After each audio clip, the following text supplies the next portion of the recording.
beri ayaa waxaa jiri jiray beer yar oo ay ku nool yihiin qoys shimbirbadeed ah. Shimbirbadeedadaasi waxay haysteen 7 xabo oo beer ah.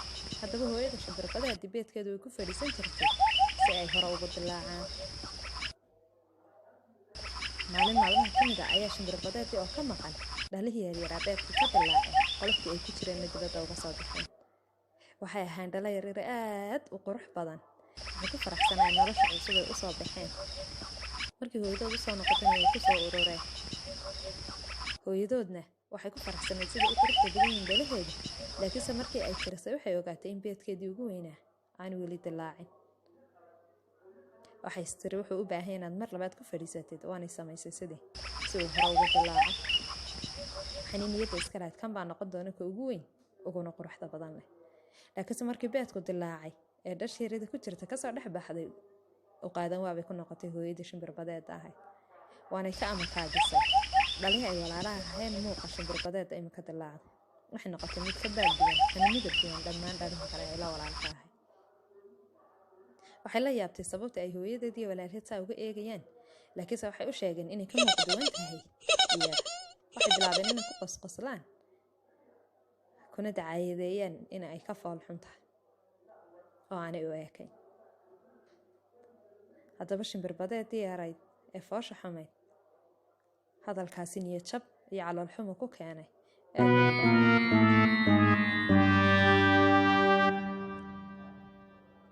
waxay ayaamuhu socdaanba shimbirihii yaryar way korayeen, muuqoodina way isbedelayeen, marba marka ka dambeysana way sii qurux badnaanayeen marka laga reebo shimbirbadeedii foosha xumayd oo iyadu fool xumo uga sii kordhaysay koridda ay sii weynaanayso.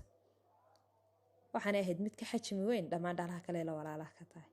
walaalaheed may jeclayn inay la ciyaaraan, waxaanay u yaqaaneen inay ka muuqaal duwan tahay, markastana waxay u sheegi jireen inay ka fool xun tahay oo aanay ahayn inay kasoo agdhawaato. sidaa darteed shimbirbadeed foosha xun waxay dareemi jirtay cidlo. intaasun ma ahayd dhammaan xayawaanada kale ee beerta kula noole, iyaguna waxay u sheegi jireen inay fool xun tahay. waxaanay ku odhan jireen weligaya maanaan arag shimbirbadeed adiga kaa fool xun.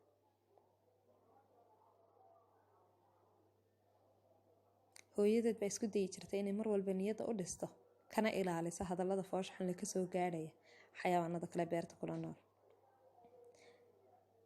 laakiinse taasi waxba kamay bedelin moraal xumada ay qabto shimbirbadeed foosha xun leh. waxaanay dareemisay in cid jecel aanay ku nooleen beerta. waxay dareemisay cidlo fara badan, waxaanay isku aqoonsatay inay tahay makhluuq yar oo aad u fool xun. waxay isweydiin jirtay talo haddii ay sida walaalaha hore marka u dilaaceen aad u dilaaci lahayd adiguna, ma laga yaabaa inaad walaalaha u ekaan lahayd oo sidooda u qurux badnaan lahayd.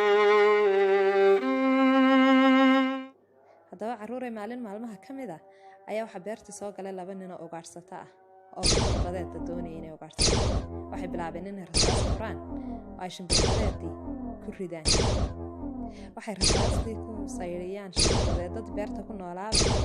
waxay rasaastii ku dhacday shimbirbadeeddii dhashay shimbirbadeed foosha xun leh oo ugaarsi ugu timi si ay carruurteeda cunto ugu raadis.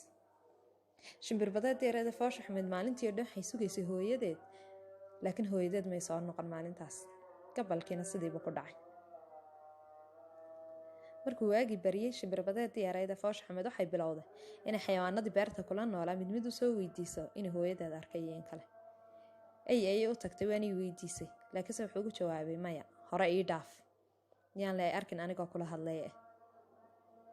way iska soo dhaaftay. digaagada ayay su-aashii oo kale weydiisay, laakiin digaagadiina hadalkii foosha xumaa oo kale ayay ugu jawaabtay. waxaanay ku tiri adigoo shimbirbadeed ah ayaan anigu kaa qurux badana. hadalladaasi aad bay niyad jab ugu keeneen shimbirbadeeddii yarayd. waxaanay go'aansatay inay beerta iskaga baxdo maadaama cid kaloo jecel aanay ku noolayn, hooyadeedii daryeeli jirtayna ay dhimatay. way iska soo dhaqaaqday iyadoon isgaranaynin meel alla meel ay u socoto.